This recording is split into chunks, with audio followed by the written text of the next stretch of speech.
Hi అండి. Welcome back to my channel KPR creations. ఈ వీడియోలో అయితే మనం బీట్రూట్ కర్రీని ఎలా ప్రిపేర్ చేయాలో చూద్దాం.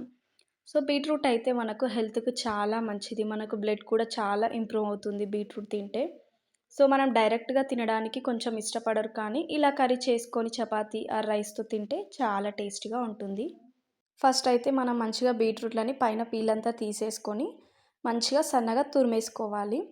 తురుముకొని పక్కన పెట్టేసుకొని ఆ తర్వాత అయితే ఒక కడాయి పెట్టేసుకొని కడాయిలో ఆయిల్ వేయాలి. ఆయిల్ హీట్ అయిన తర్వాత అందులో జీలకర్ర, ఆవాలు, కట్ చేసుకున్న ఉల్లిపాయ ముక్కలను, పచ్చిమిర్చిని, కరివేపాకు, అలాగే 4, 5 ఎండుమిర్చులను వేసి బాగా వేగనివ్వాలి.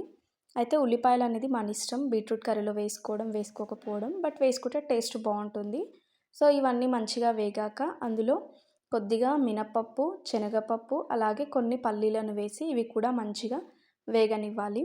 సో ఇవన్నీ బాగా వేగిన తర్వాత కొద్దిగా అల్లం వెల్లుల్లి పేస్ట్ వేసి ఇంకొక 2 మినిట్స్ అలా మిక్స్ చేశాక ఒక చిటికెడు పసుపు వేసుకోవాలి. మళ్ళీ ఒకసారి అంతా బాగా మిక్స్ చేసుకోవాలి. సో ఇవన్నీ మంచిగా వేగిన తర్వాత మనం ముందుగా తురుముకున్న బీట్రూట్‌ని కూడా వేసేసుకొని బాగా మిక్స్ చేసి, అయితే బీట్రూట్‌లో మనకి ఎక్కువ కారం అవసరం లేదు. సో ఆల్రెడీ పచ్చిమిర్చి, ఎండుమిర్చిలను వేసాం కదా, సరిపోతుంది. ఇంకొంచెం కారం తినేవాళ్ళు కొద్దిగా కారం పొడిని కూడా వేసుకోవచ్చు. తర్వాత రుచికి సరిపడా సాల్ట్ వేసి 5 మినిట్స్ ఆర్ 10 మినిట్స్ అలా లో ఫ్లేమ్‌లో పెట్టేయాలి. ఆ వాటర్ అంతా అబ్జర్వ్ చేసేసుకొని ఇలా అవుతుంది కర్రీ అయితే. సో లాస్ట్‌లో కొంచెం కొత్తిమీర వేసుకుంటే టేస్టీ బీట్రూట్ కర్రీ అయితే రెడీ. సో ఈ కర్రీని మనం వేడి వేడి చపాతీ ఆర్ అన్నంలోకి తింటే మాత్రం చాలా అంటే చాలా టేస్టీగా ఉంటుంది.